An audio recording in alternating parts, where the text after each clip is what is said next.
so far today? I think it's great. Love the speaker. He's awesome. What's impacted you the most? Probably all the facts that he's posting that I didn't know about, especially about Planned Parenthood. All right. Yep.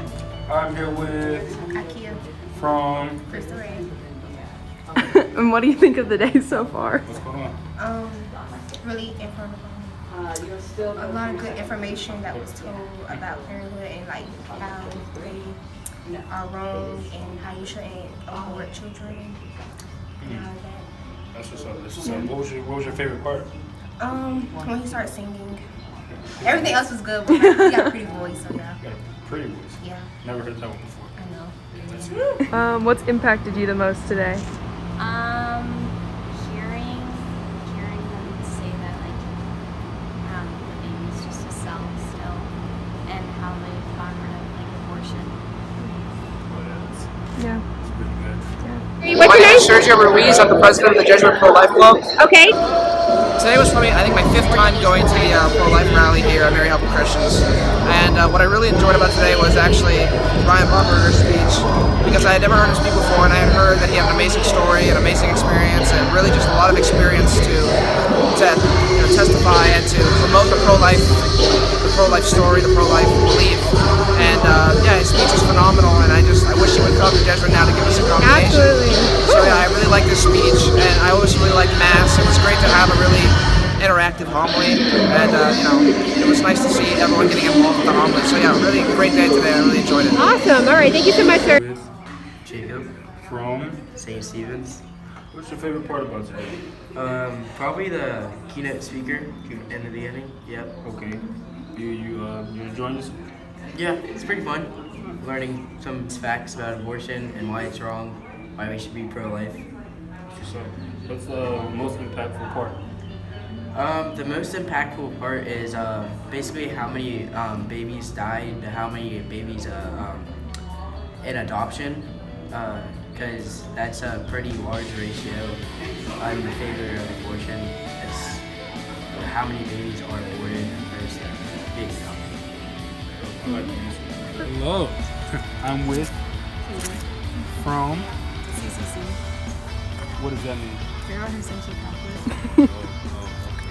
What was your favorite part? Did you enjoy yourself today, first of all? Yeah, it was really informational. That's good, that's good. What was your favorite part? I liked the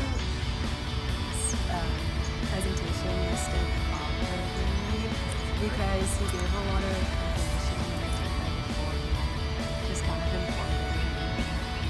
What was the most impactful part? Probably just like him giving all the statistics about like Planned Parenthood and stuff. It was impactful. You felt that? Because I just feel like I'm not, like I haven't been well informed, so Now you feel like well informed. Yeah. So you can go like tell people about, the unborn, right? Oh, thank you. How has today been going? It's been really good. I've learned a lot.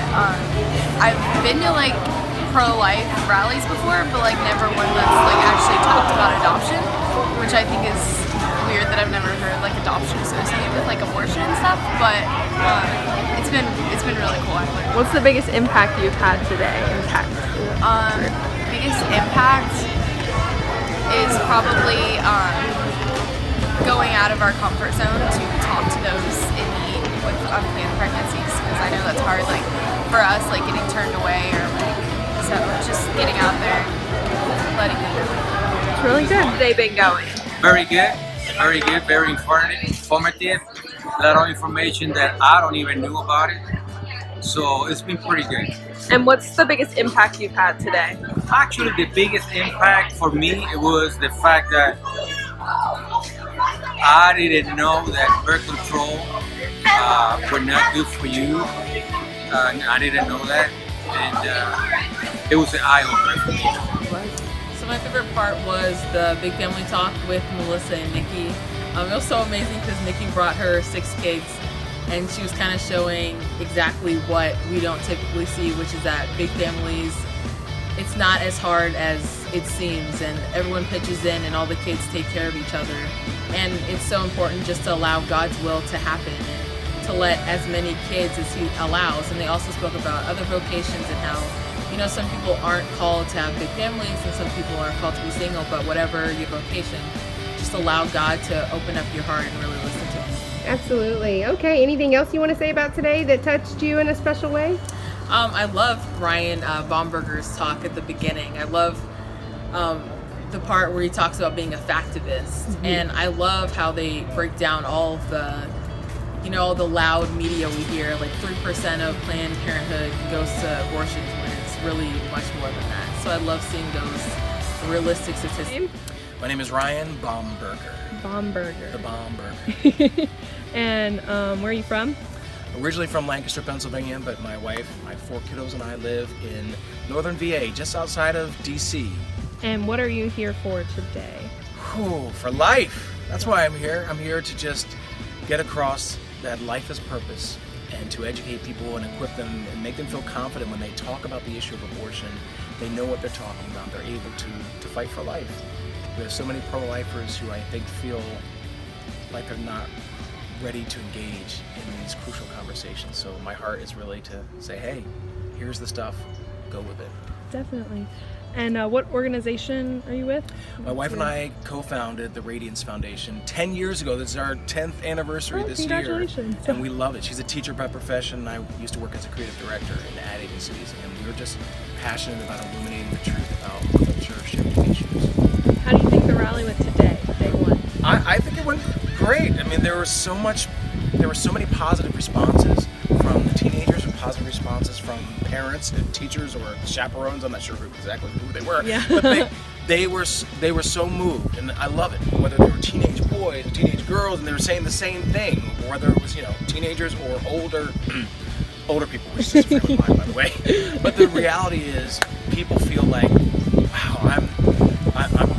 I'm gaining something here. I'm learning something, and of course, I'm able to share my own personal story of adoption, and that moves people sometimes when they see a circumstance like mine where they would say, how in the world did someone were they ever strong enough to go through that? And yet that's why I'm here. I'm here to show you that I'm that tangible example of, you know, those fringe cases that we sometimes have a really hard time with, even as pro-lifers.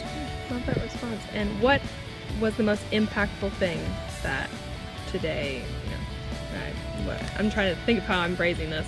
I asked other kids, like, what impacted you most today? But I guess they all said you. So I was like, I don't know what to ask you. No, my conversation with teens. There was one, for instance, who was turning 16 soon, and she had asked how my oldest daughter. I was standing right there. I started crying. Yeah, so you were the one, yes. Yeah. Honestly, that was probably the most impactful. I mean, Wait, tell the story, because we got to put that So there's a young lady who was asking me how my oldest daughter feels about being adopted. She's not biologically related to me, but I was able to adopt her when she was 5. I was her dad when she was 1. I'm the only dad she's ever really known. And so she asked me how my daughter Ray Ray feels about that. I said she loves it. She's known about adoption. We've talked about it openly all her life, and she's now able to start sharing her own story. But she knows that I'm her dad, and I love her like crazy. And the fact that we look a lot alike, well, she's a lot cuter. But anyway, the fact of the matter is she knows that she's loved. And so here this teenage girl is telling me she's turning 16 next year, and she told her stepdad that she wants to be adopted on her 16th birthday. And I'm like, okay. Well, yeah, right? I'm like get the yes, tissues. that's the best that's the best birthday gift, not Christmas gift, but yeah, the best birthday gift ever. And that she wanted that, and that she was able to hear me even share that, so that she felt, you know, even vulnerable enough to talk about that. And that's part of the point of these kinds of events, is that when people see, like, I'm not the only one thinking this, I'm not the only one feeling this. And so when someone else is vulnerable, it allows somebody else to be vulnerable. And I think freedom comes from that.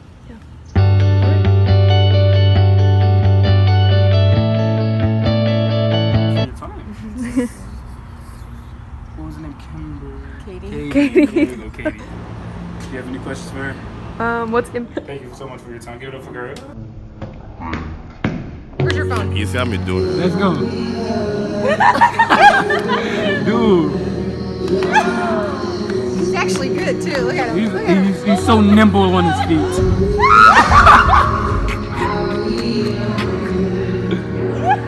What? Oh my goodness, he's getting into it. I didn't know you guys dance like that in Africa, dude. You should have told me that. Oh my gosh, don't start this again. Oh my goodness. Oh my gosh, I cannot stand him. Oh my god.